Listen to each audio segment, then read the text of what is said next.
Last Monday, a new service was launched by Manx Care to help the 350 adults with ME and the 1,000 plus with long COVID. ME, or Myalgic Encephalomyelitis, also known as chronic fatigue syndrome, is a disabling and complex illness, and prior to the new service being launched, there was minimal support available for people living with the condition. On Perspective, we hear from people who attended this week's launch or helped in developing the new service. I should point out that I am president of ME Support Isle of Man, and my daughter has severe ME, but I have endeavoured to remain as impartial as I can be in producing this programme. Just before the launch ceremony, I spoke to David Leiserach, who has long COVID. Well, I had COVID in October 2021, which wasn't too much of a problem. A bit more sleeping than usual. But since then, I've had long COVID, yes. My sleep patterns have changed. I now regularly need in excess of 12 hours sleep a night, with additional sleeps during the afternoon. I've developed brain fog. I find it difficult to read, write, watch TV even. If I were of working age, I wouldn't be able to hold down a job. If I undertake any limited amount of exercise, lactic acid builds up in my muscles very quickly and I just have to stop what I'm doing.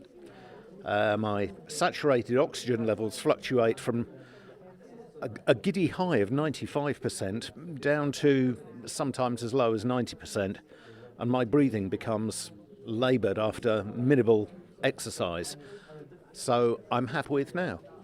Well, the only way I can describe it, it's as if all your brain cells have done a runner. Simple things like you're in the middle of a sentence and you can't think of the right word. If you're reading something, you read it and you don't understand what you're reading. Even simple operations that you've always done suddenly become very hard work. Communication is a real problem, I would say. There are times when my brain is working, and there are times when it just doesn't, and I just have to be honest with people. Very easily, mid-sentence, suddenly your brain just switches off. It can be very, very difficult. But it's also the way that some days you're fine, you can do things, you can cope with things, you don't feel that you're pushing yourself, and then the next day, suddenly, wham, the brain fog comes on, the physical constraints come in, and really all you're fit for is just lying down somewhere and trying to recuperate. My hopes are that people will be helped better to cope with whether it's ME, whether it's CFS, whether it's long COVID. There is lots of information out there, but it greatly helps if you're steered in the right direction to know where to go, where to try and find information. The service is only just getting up and running now, and I hope it will be able to provide a lot of help to those people who need it. During the launch, a short video was played in which the Isle of Man's notorious treatment 30 years ago of then ME sufferer Ian Proctor was discussed.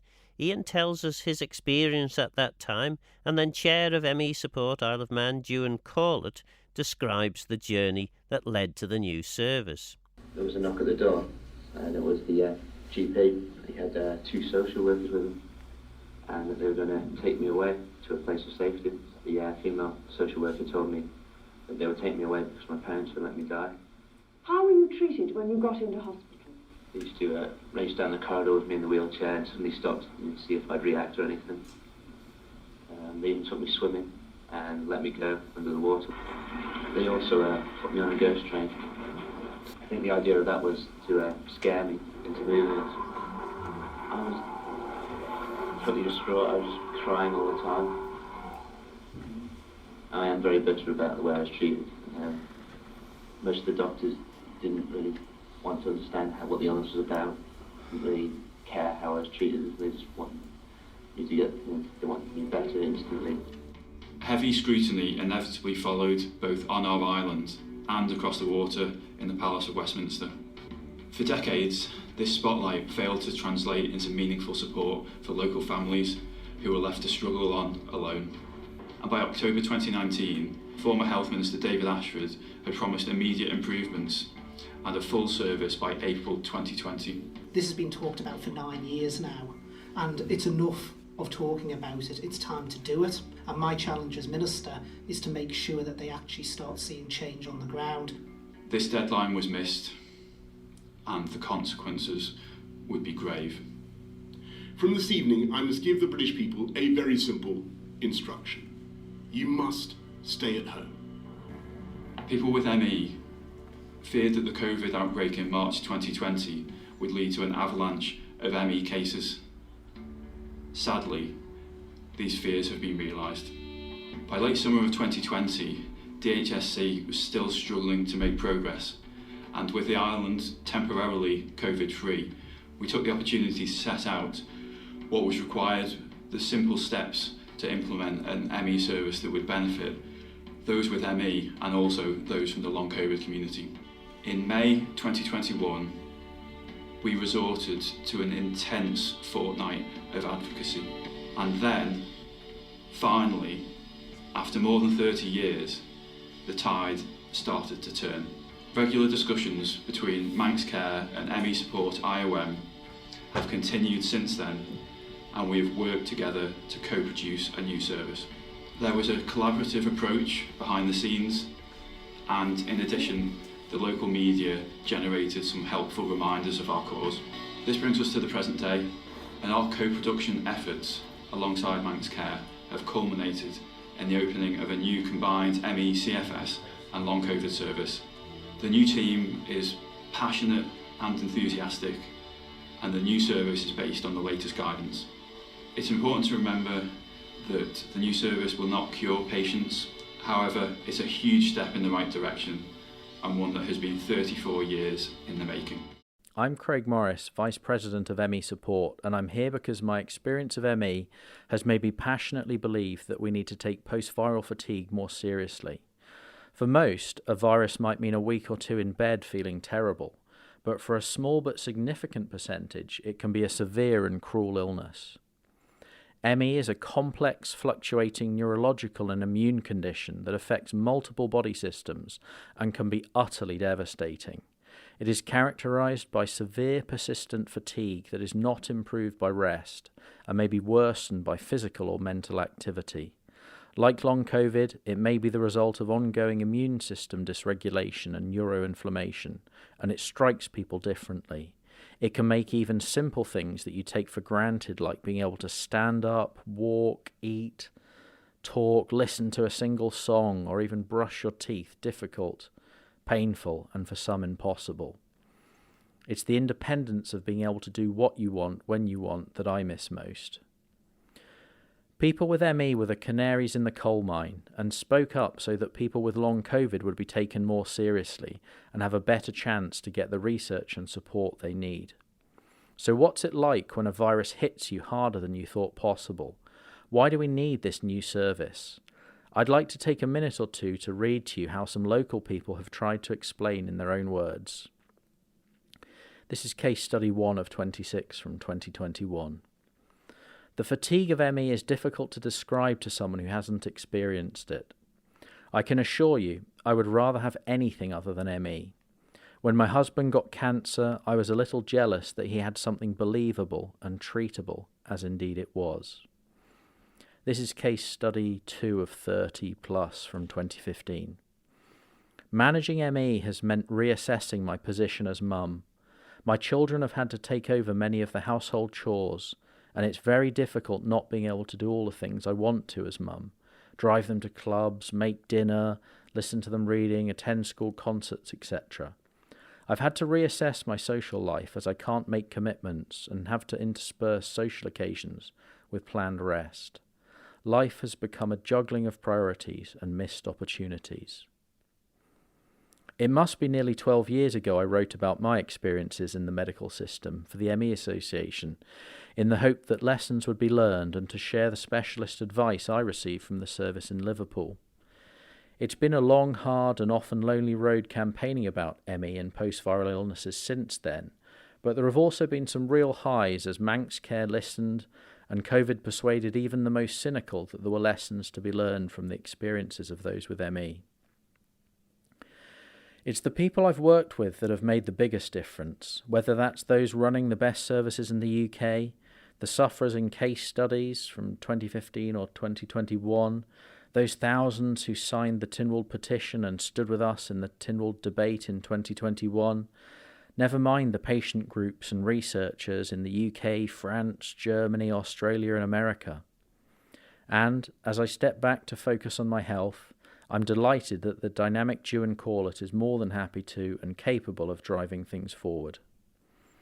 Before handing over to the heart of the ME team, Joe and Nikki and Katie, I'd like to pay tribute to Duan. We met in 2019 and discovered we had a lot in common, as well as ME and enthusiasm for sport and hockey in particular. ME campaigning and advocacy can be a hard and lonely road, so Duan's dynamism, determination and ambition have done much to energise the push for an ME service that we can be really proud of. I'll always remember sitting nervously outside Tynwald at the start of the protest in May 21, hoping we'd get a respectable number of people to turn up, and being blown away at how many friends, colleagues and teammates came out to show their support.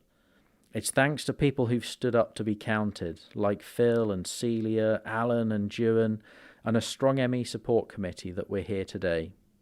So now to stop, rest, pace, and hand over to Joe and Nikki, who we've worked closely with over the last 18 months, and who I'm confident are going to transform the lives of many people over the coming months. Healthcare professionals Joe, Nikki and Katie describe the new service. So we're really keen, I think, in terms of developing the service, that there should be a collaborative approach from the start. So we're so thrilled to be here today and with everybody who's contributed. And as you can see, it's been a range of people that have made this happen. Going forwards, we asked for a lot of information in terms of feedback.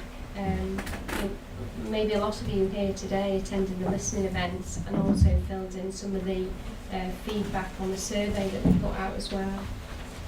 So as you can see, there was a range of ways that we wanted the approach to sort of take place, that was moving from a doing to people to a doing with, and really hoping that people would feel empowered to co-design the service and contribute and talk about with us what was important really for you to have on island. And we're moving away from a predominantly sort of medical model approach to one that's a wellness model. And in the way we work, hopefully this is really holistic and encompasses all the different parts of the person and everything that we consider as part of wellness. So what it isn't, it's not DIY. We're not leaving people to get on with things themselves or do it by themselves. And it's not just information giving. And it's not us telling you what to do, because at the end of the day, you're the experts on you. We bring our respective knowledge and some guidance, but really you're the expert on yourself, because you've known yourself your whole life. So we're hoping that what we can offer is supporting people to build confidence, skills and knowledge to live really well with their condition. The model that we'll be using is the dysregulation model. So as Craig was saying, you know, it affects multiple systems and there's multiple symptoms that occur with these two conditions. What we won't be doing, it's not based on deconditioning. It's not based on a psychological issue, it's not graded exercise therapy, it's not cognitive behavioural therapy, and it's not necessarily fatigue management. So what we'll actually look at is that there's a dysregulation with all the systems within the body. It can vary for everybody, and these are the systems that are involved with sort of regulating energy and what can go wrong in those systems. We consider all of the systems working against each other, and you have some systems that are heightened, some that aren't working as effectively, and that's where we get this dysregulation within the bodily systems. So we're looking at using the STEP therapy programme, which is looking at the assessment and formulation, the care planning, the active stabilisation, and then building tolerance, enhancing engagement and planning progression. Not everyone will be ready to engage fully in the STEP programme on offer, and how people move through the programme will be very much dependent on their needs and requirement. There will be, people could do one-to-one versus groups. We'll look at all of that as we go through the programme. And I think as we go through the programme, there's plenty of opportunity to review things and touch base and see how people are getting on. So we also want to consider how psychology might be utilised, and because I've talked to so many people who would, see historically there's been this sense of almost carving nature of the joints, and either it's a psychological problem or a mental health problem or it's a physical problem, and we really want to move away from that, because as I've said to so many people, in any long-term condition we would accept and recognise that there's a whole range of sort of psychological reactions to living with a long-term problem. So whether that's cancer care, or whether it was chronic pain, or living with diabetes, and ME and chronic fatigue and long COVID are no different really. So the Living Well programme that I've started, which it begins sort of after Easter actually, is another sort of avenue, as well as the programme that we're delivering as the mainstay within the service, for people who want to engage in sort of low-level psychoeducational support.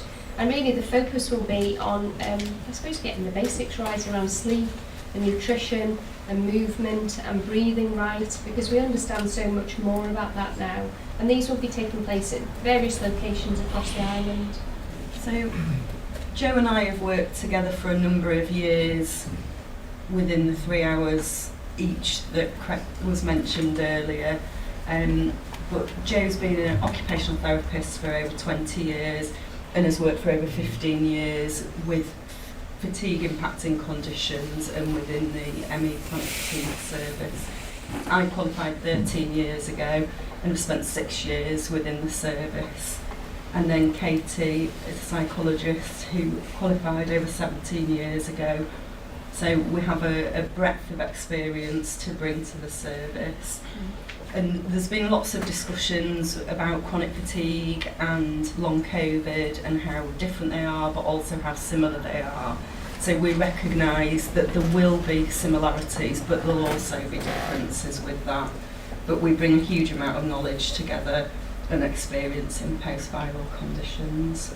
So what happens is it's a referral is received into the service by the GP, and that will be checked by our GP with special interest. Then you will receive a welcome pack, which is just a bit of information about who we all are and what the programme is, going into detail. Then you'll be invited for initial assessment, which is up to 90 minutes, and again these are in locations around the island. We will come to you, we'll try and make it as easy as possible, so we can see people in Port Erin, in Ramsey, in Peel, and in Douglas, and virtually all house visits if required. Then there's 2 initial workshops, which is what is ME, fatigue and long COVID. So we're separating the conditions at that point. And then the second workshop is about kind of like barriers for change and what we, what is there that we can look at to help us get to where we want to be. And then there's a one-to-one review and care plan, which will again be with one member of the team. And then there'll be a therapy programme, which is 4 stabilising sessions, which are once a fortnight. After that, it's again a one-to-one review. And then if it's felt, then the next step is going to the increasing tolerance, which again is 4 sessions, which are once a month. And then there'll be a one-to-one review and looking at where to go kind of from there. And then discharge. But the programme can, it can change as we go along. I spoke to Ian Proctor's parents, Barbara and Robin. They describe why they formed ME Support Isle of Man. Yes, there was myself, my husband, Jan Day and her husband, and Anne Beard and her husband. We were the founder members of the group many years ago. Yeah, and you had very strong cause to need to have a group like ME Support, didn't you? Yes, because our son was very ill and we couldn't find out at first what was wrong with him, and eventually found out it was ME. But there was no support here on the island at all. And indeed there was quite a lot of publicity surrounding your son's case, in that the authorities basically didn't really accept the illness, did they? That's true, yes, and he was taken away from us and put into care because they thought we were making him ill. It was all imaginary, it was all in his head. Or could be bullying at school or that sort of thing, which we knew it wasn't, but they didn't want to believe it at all. Yeah. And that must have been incredibly difficult. Oh, it was horrendous. We made us feel really bad, didn't it, Rob? Made us feel as though we weren't good parents, but we knew, you know your own children, don't you? And you know if there's something wrong with them, which we did, and we were determined to find out what it was and get all the help we could. And in terms of that help, what works, do you think, in terms of helping people who have ME?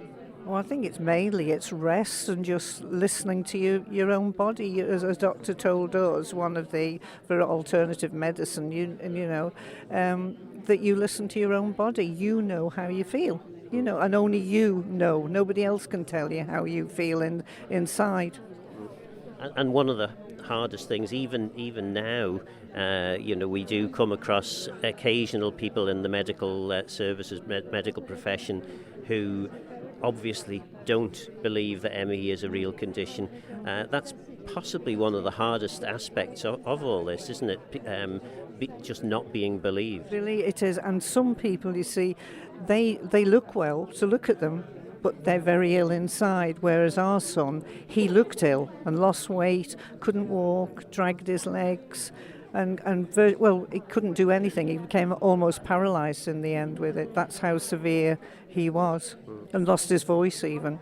And the great thing about your son's case is that actually it was one of the positives in that he's now able to live a reasonably normal life. Oh, he is, yes. He's married, has a stepson, perfectly happy, works very hard with IT and things, but is always careful.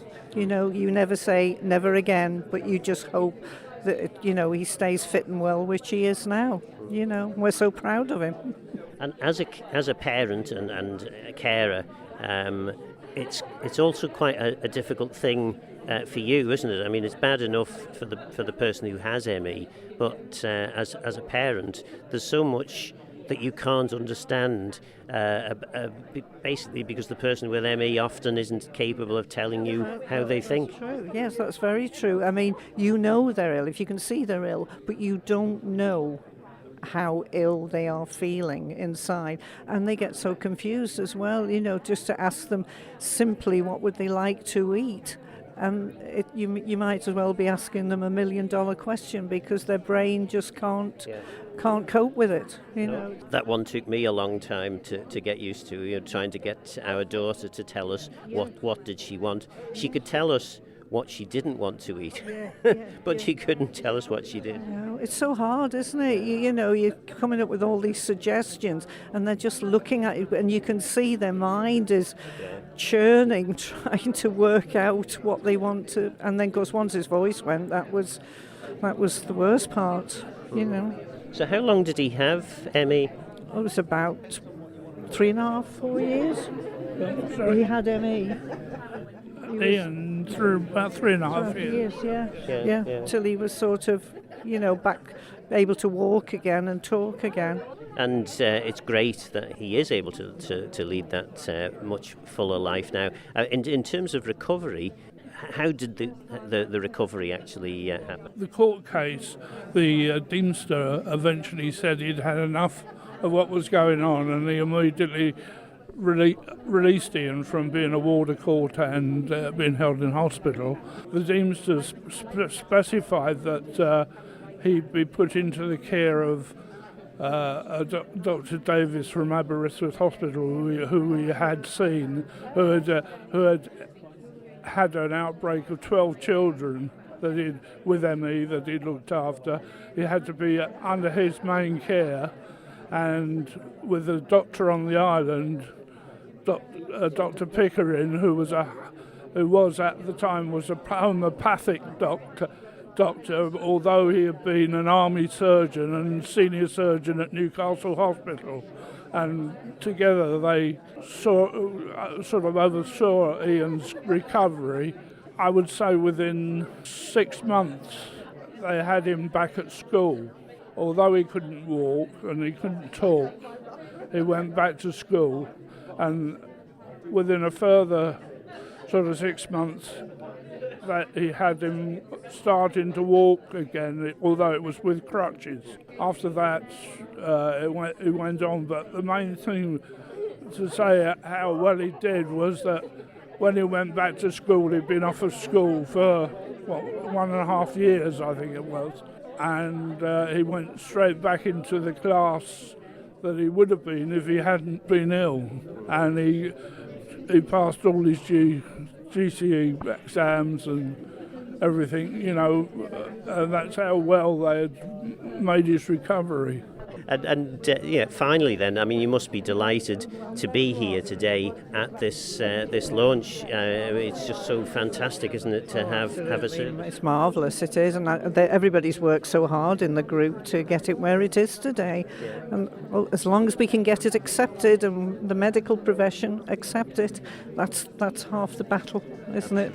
Isn't it? Yeah. Celia Marshall, former chair of ME Support Isle of Man. And Celia, you worked and battled incredibly hard for people with ME for quite some time to try and get a service off the ground, and so many times there was promises of a service, but so many times it never quite managed to happen. Yes, I mean, we started seriously contacting the Department of Health about eight years ago, and they initially really wanted to set up a service, but unfortunately we had plan after plan after plan, and it never really got going. And we knew there were 350 people on the Isle of Man who had ME or CFS, but unfortunately a lot of the doctors even at that stage didn't even recognise it, so they would go to their doctor and not really get any support. What we did do is we introduced a half-day training for all GPs on the island, and that started to raise awareness of the condition. And then of course when Duran took over as chair a couple of years ago, he was able to take the whole thing much further, and he could talk to the professionals in England and to the professionals in the Isle of Man, and was able to persuade them that yes, we did need a service, because it was in the interests of everybody that people with ME are given support so that they don't deteriorate down and get worse and worse, which was what was happening before. And there was no doubt that we had political will. Various ministers had assured us that they wanted to see a new service, but sadly elections tended to come along and ministers moved, and it's only really now that we're getting to the position where the service is being announced. That's right. I mean, the politicians want it, and the people at the head of the department seem to want it as well, but for some reason it didn't happen. Of course, COVID and long COVID has made a massive difference, because long COVID, after all, is a post-viral fatigue multi-systemic condition, which is basically what ME is, and so I think that has helped, because the service that's being set up is obviously for ME people and for long COVID. And you must be delighted today that the many years that you worked to try and get this service, finally the service is being launched. I'm absolutely overwhelmed, really, because all that time when the people didn't have any recognition, because we have the service for all the people who have got ME and who will use the service, but also the higher level of awareness of everybody will benefit everybody who's got ME, all the 350 plus the 1,000 or so who've got long COVID. Oliver Radford is Head of Operations at Manx Care, and he described the partnership working between Manx Care and ME Support Isle of Man. It's certainly the first time that we've done it so much in partnership, and to be perfectly honest, it's been a real delight to work with Duran and Craig in particular, and other colleagues from ME Support Isle of Man. Their keenness to be involved, to input into at every stage of the process, really, from the original writing of the business case, helping to organise the listening events, helping to input, provide some advice to people attending those listening events, how ME Support Isle of Man can help. and then also in the actual development of the patient pathways as well. Dewan has also been a member of the project board, so the overarching group that has seen the project develop from the very inception through to, we had our last project board about a month ago, when we basically launched the service in reality. Today is a great day to celebrate, but actually the service has been running around a month to 6 weeks in earnest. But it's been a real joy working with those colleagues from ME Support Isle of Man, and it's certainly has been a good lesson to me as how we can really involve whatever service that we are developing. There's always going to be groups of patients that it affects, and getting their involvement and getting their input early doors is something that it makes complete sense when you say it, but it's something that we haven't really properly done, and I think this is a real exemplar case that we can use for the future. You must be delighted then that this service is finally being launched today. Yeah. Oh yeah, absolutely.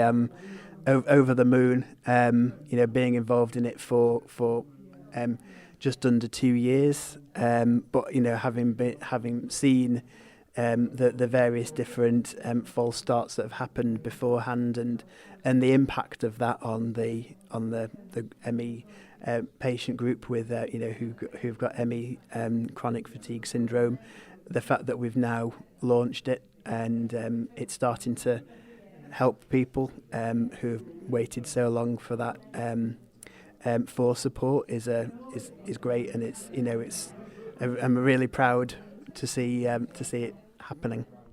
Hi, I'm Katie Rowe, clinical psychologist, so I work as a consultant psychologist in the team, but my remit really within Manx Care is a health liaison one, so it spans quite a number of different physical health specialisms really.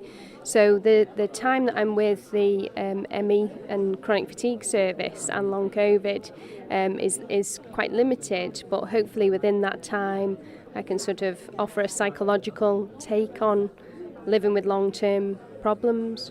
I suppose many people who have had ME for a long while will be aware that it used to be that your team was the go-to place. People who had these long-term conditions that meant that they were very lethargic and in a lot of pain, and they were often sent to the mental health team, and that's probably not the best place for them. No, you're right, and it's really unfortunate that we carve nature of the joints and we sort of see it as either a mental health problem or a physical health problem, when actually all of us know that if you're living with a physical health issue like cancer or like diabetes or chronic pain or ME or chronic fatigue, is there a psychological component to that? Of course there is. Are the days when you feel really down or you feel overwhelmed, you feel sort of isolated.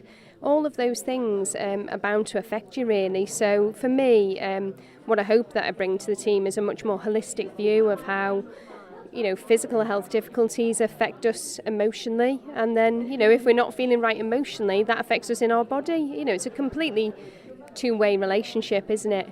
And in terms of the service, how will you or your team be engaged in delivering this service? So I suppose the mainstay of the interventions that we offer, beyond assessment, a holistic assessment where we bring all of our specialisms together, is really the group programme that we're offering, and that's all around the dysregulation model. So hopefully with that as the mainstay, we'll bring a new understanding to these conditions. Craig Morris is Vice President of ME Support and also has ME. What was his reaction to the new service? Ecstatic, thrilled. I think that's where a lot of my passion lies, and I guess that's the life of people with ME, really. We're kind of trapped in our own worlds in many ways and desperate for solutions, so we do the research we can, but it has been quite an enabling part of the journey to link up with those patients and researchers from around the world and see actually how much hope there is, how much we can do that really helps. I think it's a little bit, it's hard for a GP. People come to them and they don't necessarily know how to help, but actually there's a lot you can do to help people with ME and long COVID.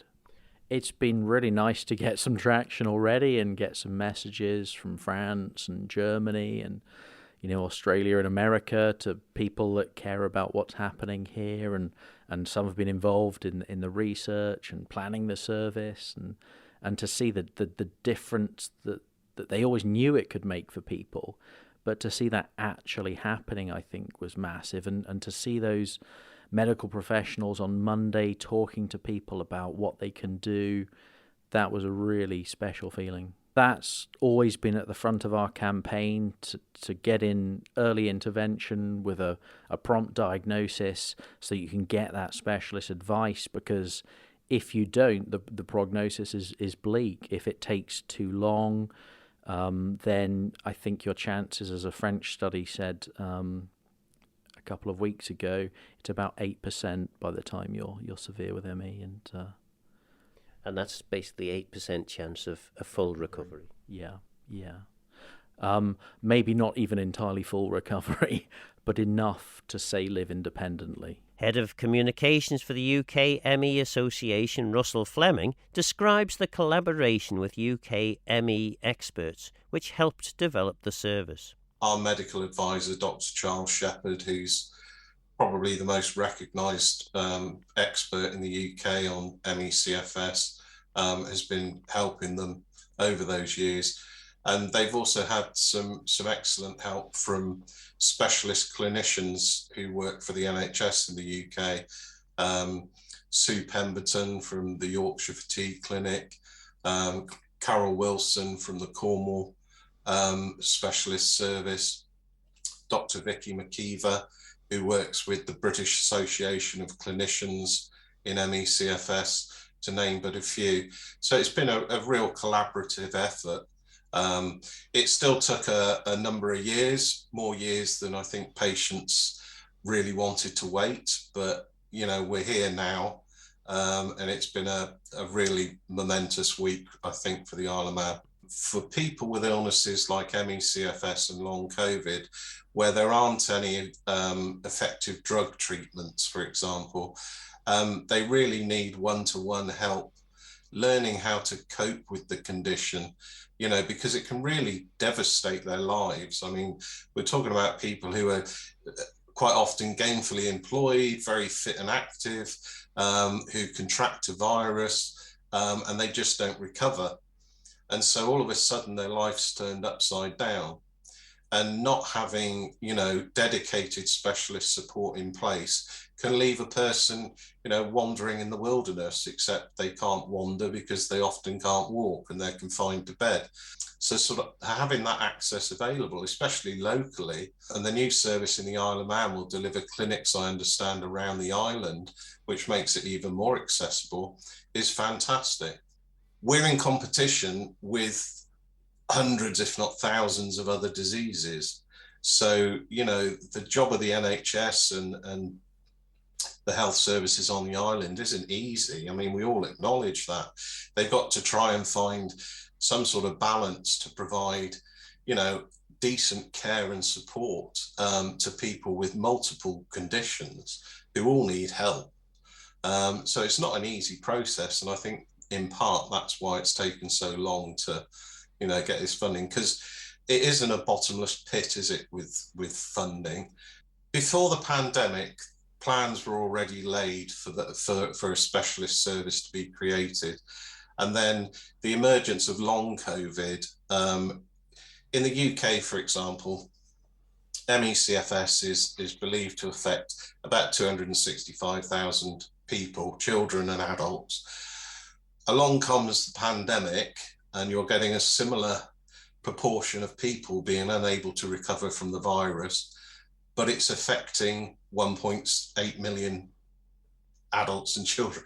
So the numbers are huge. In England, 20 years ago, NHS England provided a relatively large at the time pot of money to establish a network of specialist services for ME/CFS. There hasn't been any central funding since, so the network has been in decline. But, you know, we're hopeful that in those areas where there are no services, commissioners will in particular look at the Isle of Man and think, you know, maybe it's more economic and makes more sense if we looked at combining a service, so we have a long COVID and ME service like you do, rather than try and tackle these very similar conditions separately. So I do think that the Isle of Man will be examined and the process of development examined. And you know, it is a model for how patients, healthcare professionals and healthcare commissioners can all work together to develop a service that will be of benefit for the local community. We are in awe of what Dewan and Craig and you know, the Isle of Man support have been able to achieve. And they went out, they got the specialists, they approached them, they asked for help. Most of the help, if not all of it, was given freely. So, you know, I tip my hat to the clinicians here in the UK who were willing to get involved. And it's been a brilliant week, you know, really. Well, I'm delighted to see the photos and hear the stories that you've been carrying on Manx Radio about, you know, how patients have reacted to the new service. Member for Health Michelle Hayward, MHK, attended the launch. I had COVID back in TT week last year, missed TT week entirely pretty much, but then after that suffered disturbed sleep patterns, brain fog, really struggled to actually articulate myself, which is not necessarily a good job for a politician, is it? And thankfully my symptoms resolved after about 4 or 5 months, apart from I'm left with lasting vertigo now, which is fine. Just feels like I've had a couple of gins every single minute of the day. I found myself really struggling for words, and I think the nearest I could explain it before that was, you know, if you're a parent and you have more than one child, there are times where you can't remember which particular child you're about to talk to because your brain stores those names all in the same place. But I think once you've got brain fog on there are lots of things that seem to be stored in the same place. I couldn't find the right one I needed, couldn't find the right words, couldn't find the right expressions at all. And I found it really isolating because you suddenly can't express yourself in the way you've been used to. And the only thing that perhaps hasn't yet been delivered is the children's service for ME. Obviously, budgets remain tight across government. Do you think there's any prospect that a children's service will be introduced in the not too distant future? The business case is being worked on now. There is a lot of political pressure for this. I think we recognise that actually for children, especially as you miss so much education if you're suffering, that actually that has almost a bigger lifelong impact. And it almost becomes even more important that we act early and we help resolve that and we try and recover some of those life chances. Driving force behind the new service, Dewan Collett describes his feelings. There was a real sense in the room on Monday how big an occasion it was for people who have been invested in a cause for so many years and in some cases decades. You know, some people have dedicated large amounts of their life to something, and there was an atmosphere in the room on Monday, and I think it's still sinking in. You know, it's something that I've personally been working at really intensely for 2 years, and a little bit longer, but really intensely for the last 2 years. And all of a sudden, you know, we've got hopefully a really good service up and running, which will make a big difference to people's lives. Yeah, it's really fantastic to just be soaking it in at the moment, and hopeful that it's the start of something, you know, really important. I think the history of these conditions is really relevant when you talk about the impact of a story like this. You know, a condition which faced stigma, disbelief, people with a life-changing disability and not being believed. And there's a lot of horror stories, there's a lot of frustration and a lot of failure to get you know, proper support and healthcare provision in place internationally. It's not something that's unique to the Isle of Man or the British Isles. This is a global problem, providing healthcare for ME, CFS and more recently long COVID.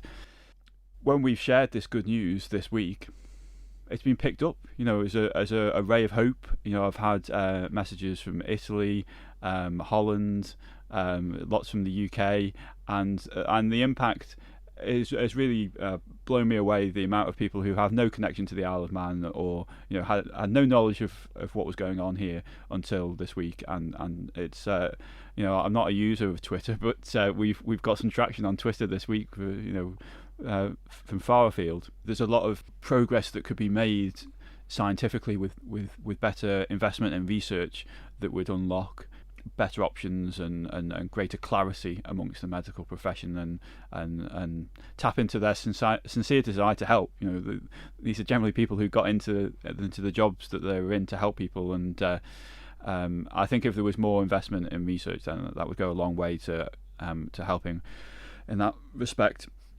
But the difficulty of seeing the condition, and if you see somebody for half an hour or even a couple of days, or you see somebody intermittently with a condition, and it's difficult to really see what's going on with the person and what symptoms they're experiencing.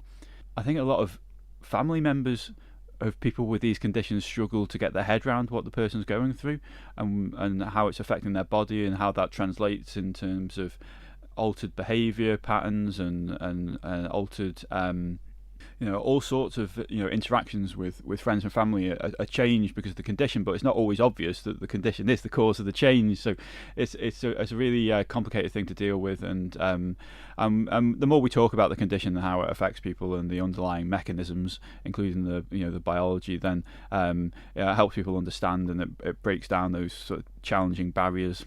Yeah, I feel like I'm taking more glory than I deserve. I'm the current chair of a charity, and have been in post for less than a year now. I really got involved 2 years ago, as a volunteer, and then a trustee, and I'm now chair. But there's been a fantastic group of volunteers and people running ME Support IOM for almost 35 years now, founded by Barbara and Robin Proctor after their horrendous experience. And it was great to see so many former committee members in attendance on Monday, and to see the reaction.